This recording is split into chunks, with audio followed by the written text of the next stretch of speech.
I'm Evan, head of engineering for RMSTATOR. Today we're going to look at how to install a stator and a voltage regulator on a Triumph Thruxton. So this video is going to for sure apply to the older Triumph 900 motors, which is all the like modern classic bikes from early 2000s, 2003, 4 in that range.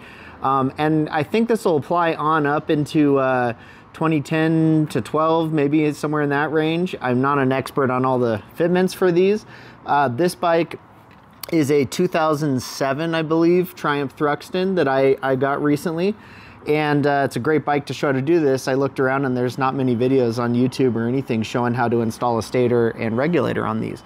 So these bikes had a pretty decent charging system, but we've got a nice stator replacement for it, and we've got a couple regulator options. So here's our stator we'll take a look at.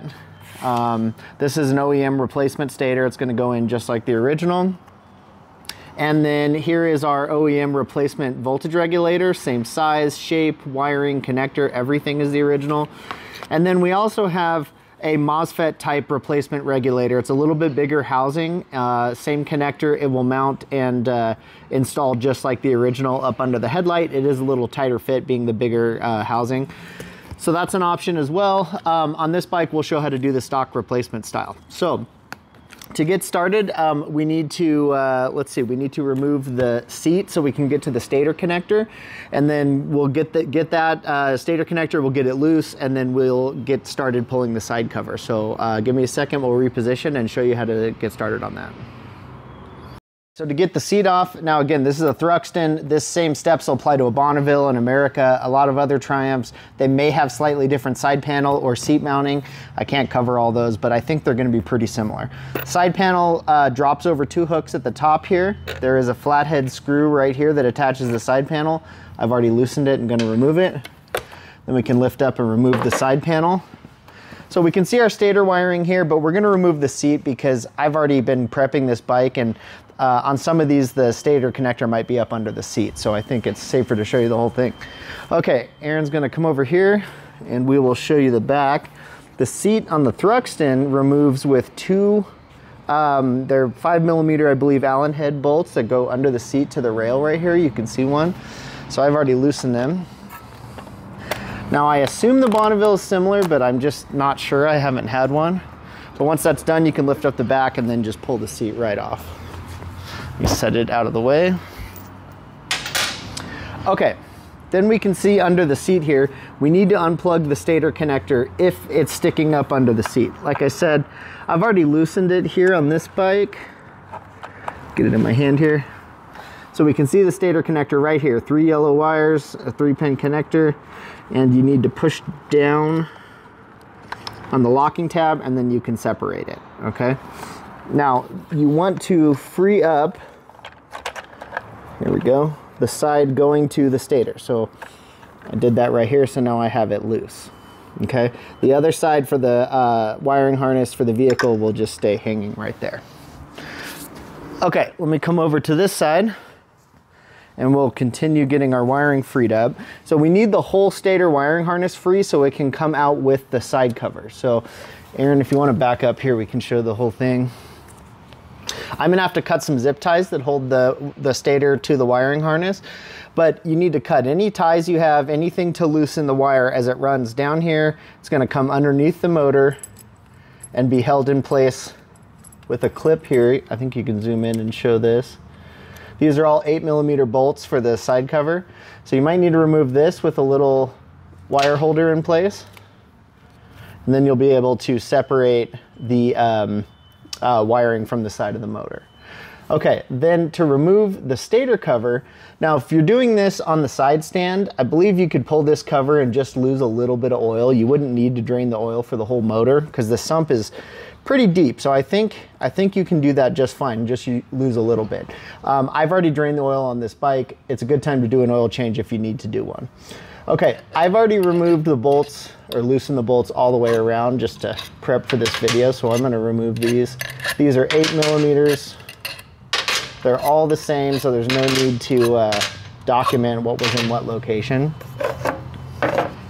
Okay, and then you're gonna wanna grab the side cover and rock it loose. You're going to be fighting the magnets in the flywheel, so you have to pull a little bit to get it off. And then you'll have your stator and side cover loose. So I'm going to set that down right there. I'm going to cut the rest of my zip ties and completely free up the wiring. Like I said, you want to do that first, and then we'll go to the bench and change the stator. So here we are on the workbench. We have our side cover with our stator in it. I went ahead and loosened the bolts. They are 5mm Allen head bolts. So we have all 3 of those loose. And then we have another 5mm here on our wire clamp that holds our wires out of the way of the flywheel. Remove that. You can see the wire drops into this little channel here to run up to the grommet, so make sure you reuse that. Now you can lift the old stator out of the way. Can take our new stator and look down here and get it lined up correctly. Okay, so I have my 3 mounting holes lined up. I'm going to bring the wire over, drop into the little groove there, and put the grommet in place. Okay, so now to reinstall my mounting bolts, I always want to use Loctite on these so they can't come loose. So I'm using some red Loctite here. Make sure I pick the right holes.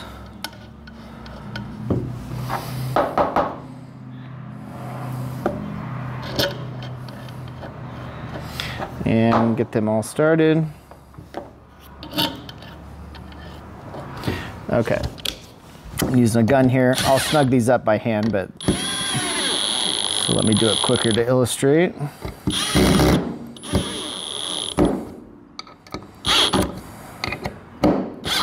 Okay, and then I'm going to put my wire clamp in place, put a little bit of Loctite on it as well. I like using red Loctite on all stators. Some people might tell you blue, but you know, even though red is supposed to be pretty permanent, it's not. I've never had a problem breaking it loose. And it's a lot of extra peace of mind that these are never going to come loose and get stuck in your flywheel. Okay, cool. Okay, so like I said, I'm going to tighten these up by hand so I don't finish them with the drill, but I'm going to have all 3 of these tight and my wire clamp tight, and then we're going to go back over to the bike and get this reinstalled. We're back over here at our motor. I have a light coating of grease I put all around the side of the motor. The surface was just in perfect shape. The old gasket came off clean. So I decided to do that instead of RTV. If you see my other videos, I usually use the black RTV silicone to seal a stator gasket, but this one is just in perfect shape, and I decided to use grease this time. So I'm gonna line up the gasket and kind of tap it into place on the grease. It should hold it pretty well. And then I'm going to put a light coating of grease here on my stator cover as well. And this will kind of help it seal into the new gasket, but it also prevents it from sticking. So if you ever had to take this apart again in the future or something, it makes it nice. You can usually reuse a gasket.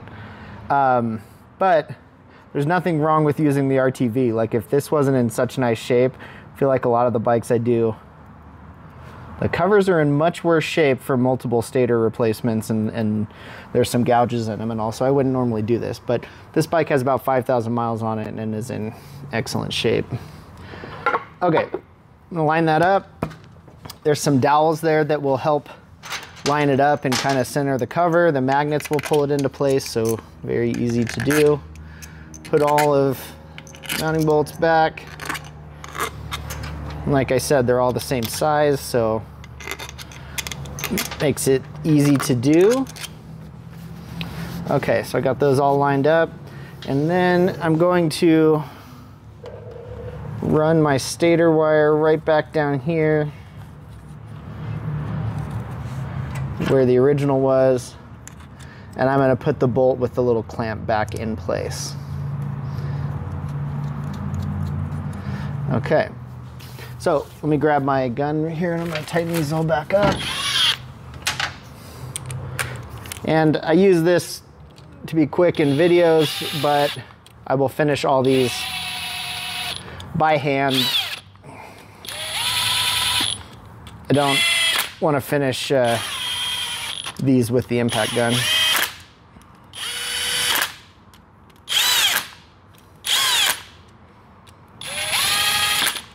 Okay, and then I'll tighten this one up here, making sure my wires stay routed nicely and they're not pinched or too tight. Looks good. Okay, and then I'll probably have to do this off camera. We'll see, because this is a little tight, but we'll see how it works. So the wires route down here and then up. Oh, I guess I got it. Okay, they go behind the swing arm. So I'm gonna pull that all through. Sure. So I'll probably add some zip ties down here like there was originally to hold these all together, but wires route underneath. And then they come up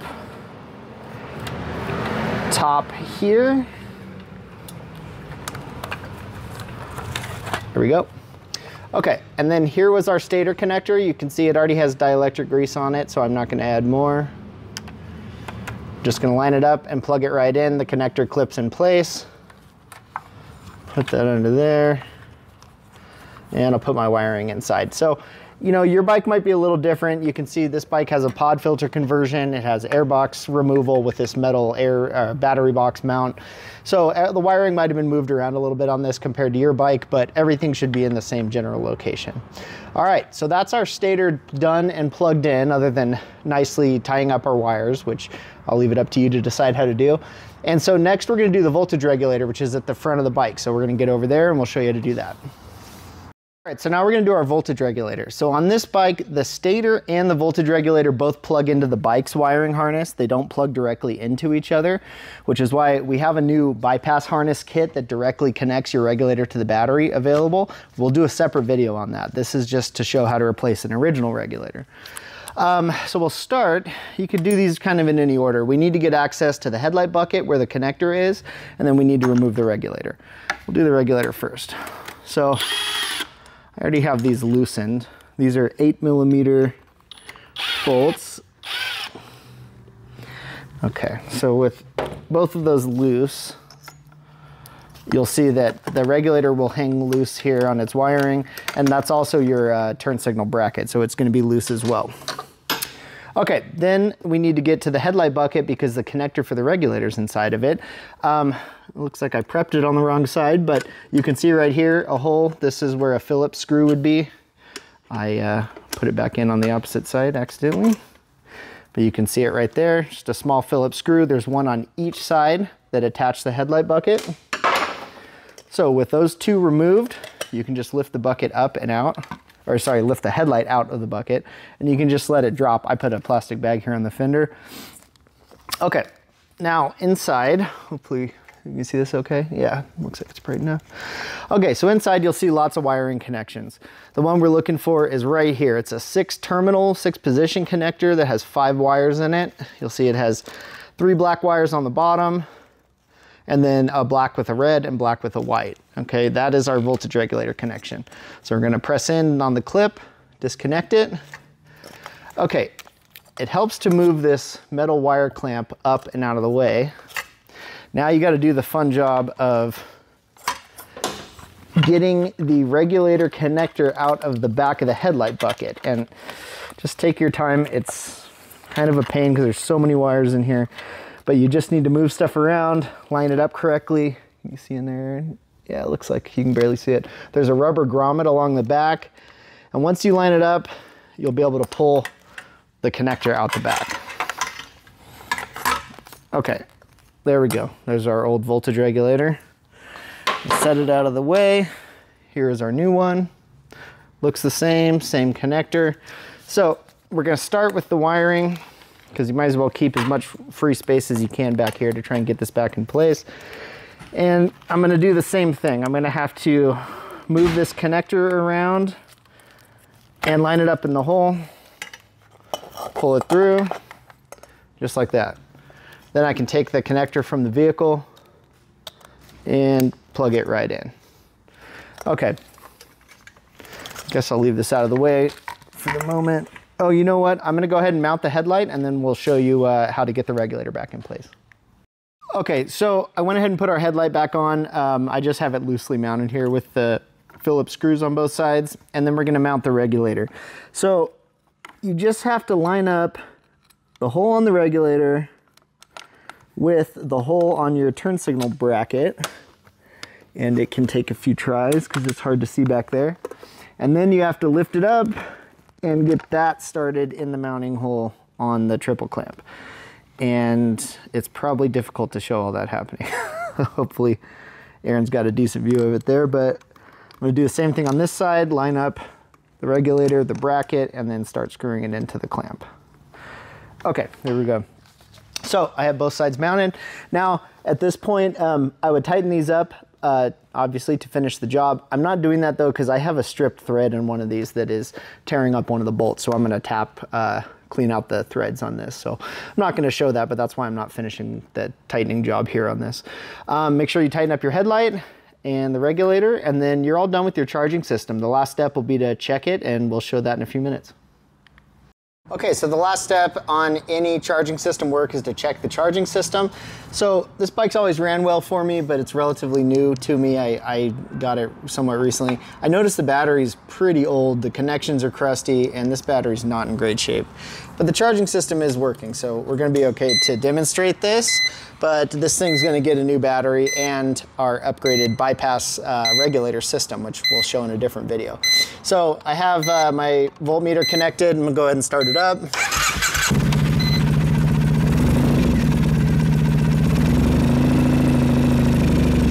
Okay, so you can see, I think with this battery in really poor condition, we don't have great voltage at idle. It's being pulled down quite a bit by a discharged and a poor condition battery. But as soon as I start revving it up,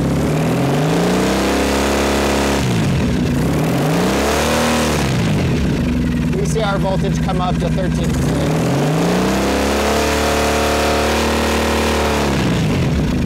13.7. So we have a working, healthy charging system here, but we have a battery that's in real poor shape. And that's okay, we're gonna go ahead and upgrade that. But, you know, in perfect condition, fully charged battery, this test should show upwards of 14.6 volts. I think this battery's in such poor shape, that's not gonna happen here at this test, but that's all right. So anyways, I hope that helps. That shows you how to do the charging system on your Triumph Thruxton 900 or your Bonneville or America or other bikes that share this motor and system. And check out rmstator.com. Make sure you like and subscribe to our YouTube channel and tell us what you want to see next. Thanks.